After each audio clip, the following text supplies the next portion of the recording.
Bill Goudy checking in. Got a different kind of project today. I owe this to, uh-oh, let me turn this down.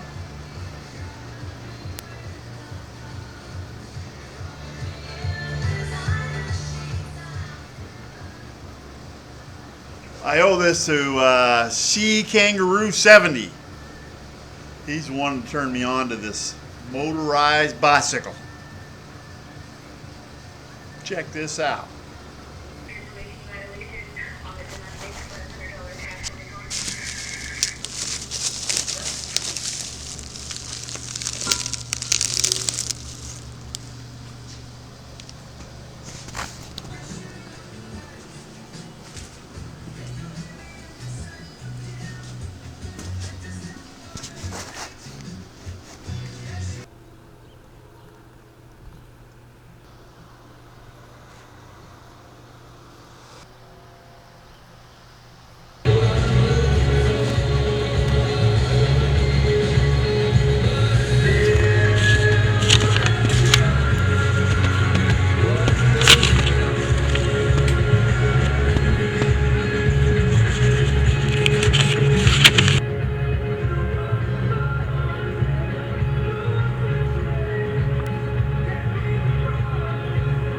I ordered this on eBay, and it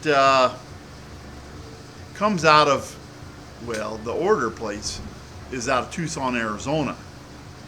But it appears the bicycle is FedEx from Walmart. I think I could have just bought any bicycle. It doesn't matter. I need to look and see what the price differences are.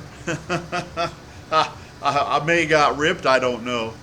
Whether I bought the bicycle local or used a bicycle I already had or whatever, but I wanted a dedicated bicycle just for this because I like my other pedal bicycle as a Schwinn, and so I went ahead and ordered the whole kit, not knowing that the bicycle was going to come from Walmart. I would have just bought the motor kit and just bought the bicycle separate. I think if that would have been a better price. I don't know. That the verdict is still out on that. C Kangaroo 70 told me about this, I don't know, last year, or maybe it might have been a year before last, when I was boondocking down in Missouri at one of those campgrounds, and I was fishing. And what I do is I take my bicycle and put it in the boat, and then put the bicycle in the boat, go to the campsite, and then I ride back around and pick up the camper, or vice versa. Anyway, the bicycle, it's a couple miles from where I camp to where I put the boat in. So I have to go get the boat trailer and bring it back over to the campsite. Yeah, that's what I do. So I ride the bicycle around. I bring the boat and leave the boat over at the campsite. Then I hop on the bicycle and ride it around. I'm getting too old, and I was looking for an easier way to do this, and a low cost. Well, the adventure continues. I'm going to put this together. Check it out. Well, I've encountered my first problem. This bike is damaged. Look at this.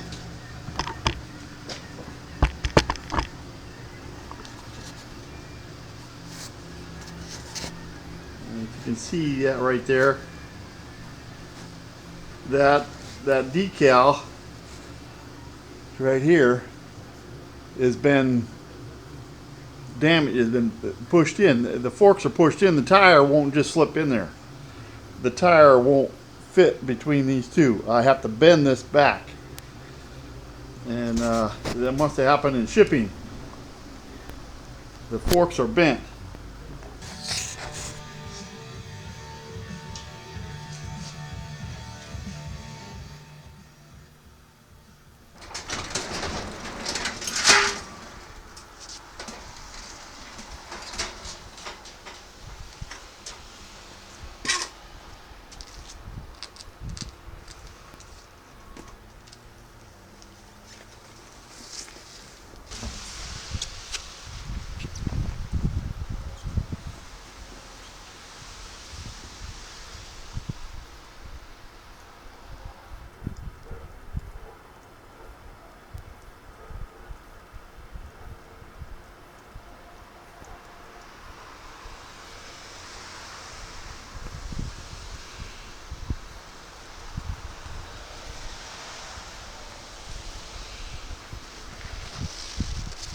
It works.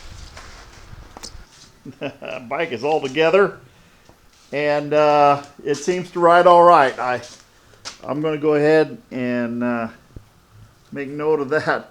Damage to that front fork. It came in that way.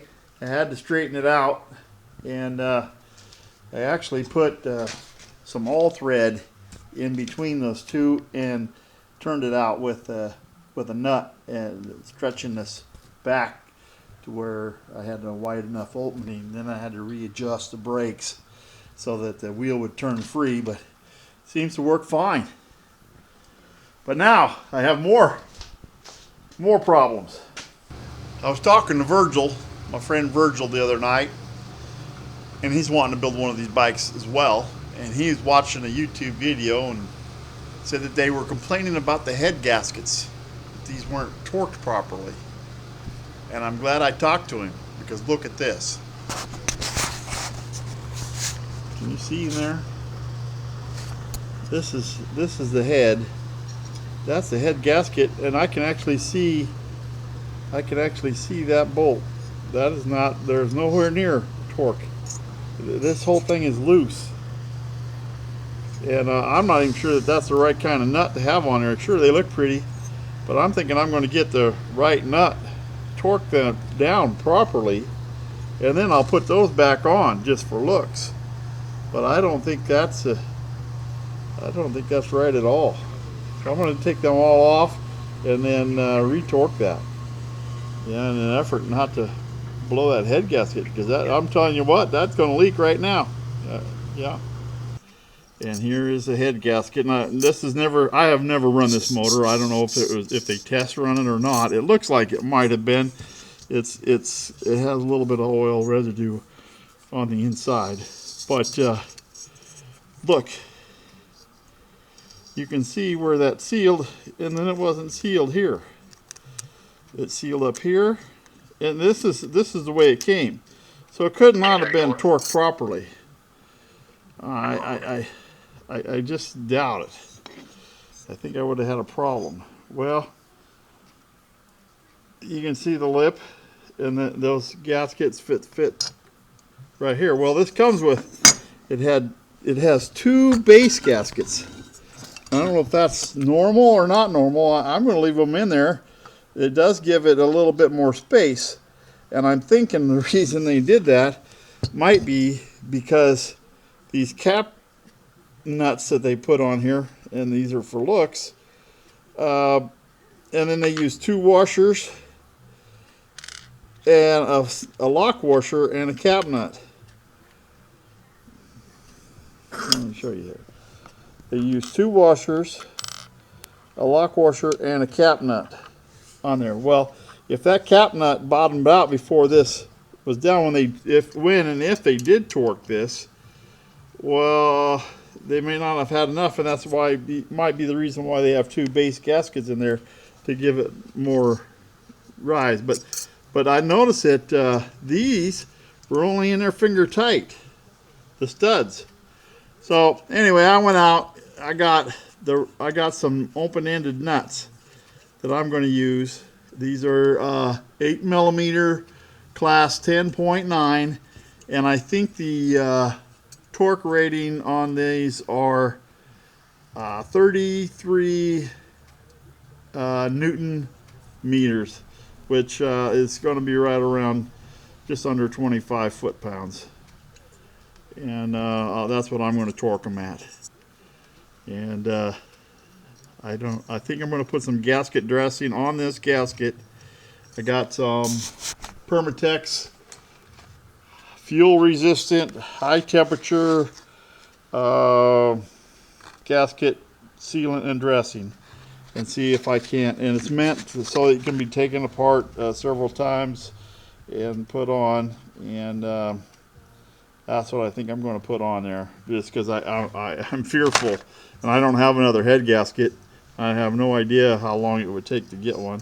But then I could, if you notice, there's so much play, and when you put this down, it gets into the cylinder, and if you put that up, that's supposed to be up, and then it doesn't. So, but you know, to get that up before you torque it, or right when you get your head on there. So what I'm going to do is I'm going to get it on there, put the gasket sealant, and hold it in place. Then put my head on and torque it. I'm telling you, this isn't just your normal everyday thing. You know, your average guy isn't going to be doing this kind of stuff. The next thing they actually said this is that check the torque on this 19 millimeter clutch nut right here and make sure that that's tight, because that causes a failure and your clutch not to work properly. So I did check that while I got that off. I've got the motor mounted now. Everything seems to clear. I'm looking at the carburetor. And they saying this is what comes with the motor, but the carburetor won't clear that bottom bar. Yeah, they got that figured. They build an offset. And it bolts right on. And then the carburetor, let's see if I can get away. Back. The carburetor bolts right on there. And as you can see, that offset makes it for clearance. What I don't understand, got a nice little round circle there. It's not perfect, but if you look at that opening versus the stock opening, look at how much bigger that is. You know there's going to be a decline in performance with that tube and the small hole compared to the bigger hole. Well, that's the least of my problems. They send this gasket, and this gasket's supposed to fit right here. But there's no way. Those holes don't line up, and that's not the right gasket for this. Fortunately, I got gasket material. I'll have to make me a gasket. Now, you can see, you can't see any space in between that head gasket now, and I got that all torqued down. The front gasket worked fine on the exhaust port,